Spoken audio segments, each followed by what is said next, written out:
My take on the Nobel Prize in Literature, Han Kang, 2024, 1 out of 1. I'm filming this the same day it was announced, Thursday, 10 October 2024. I'm Tanis Leonhardi, she, her, hers of Norway and United States of America.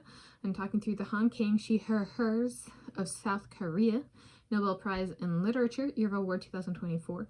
She won the Nobel Prize in Literature, 1 out of 1 of the prize, 100% for her work that broaches addressing historical traumas through her writing style, language Korean. I provide my take / perspective on her award and contextualize it in terms of a fiction book I read about South Korea during World War II when I was growing up as part of a mother-daughter book club. So per her online bio for the Nobel Prize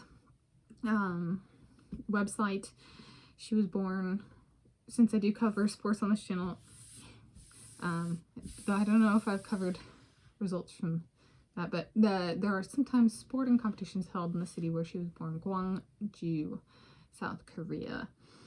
So I was like, oh, that's kind of cool. I should, and then this says that she now currently lives at the time in Seoul, South Korea. So it's a little bit different than the physiology or medicine, physics, and chemistry, because sometimes they put residence instead of affiliation at the time of award, it's residence at the time of award.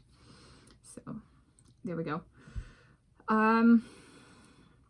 The prize motivation they put has additional stuff.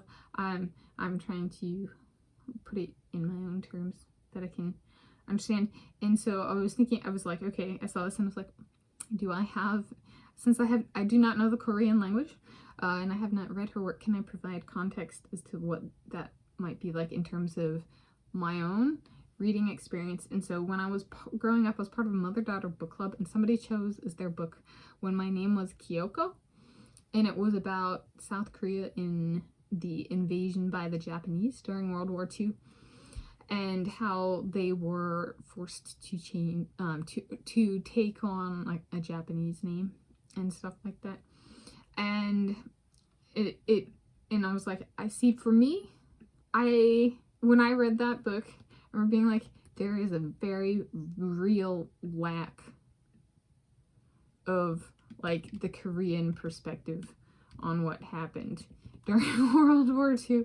And so here's one person, I don't know if it's World War II, but who's kind of a tackle, they tackles like a football player, but in writing, being like, we're not gonna let the historical trauma, be it whatever she focuses on, kind of like weigh them down for forever. Gotta at some point try and figure out how to get it out. So sometimes the writing style that comes with that might be a bit blunt, because it's a bit like, well, because nobody talks about it, it's gonna feel a bit harsh, whether or not it actually is.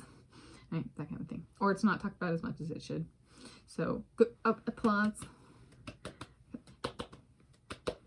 It's certainly not in my lifetime. I was born approximately in the early to mid 1990s. Certainly not in my lifetime has Korea gotten its kind of share of World War II coverage. Again, not saying that's what she writes about, but like sometimes it is that smaller portion of the world perspective that is needed to move forward, because it has not been addressed.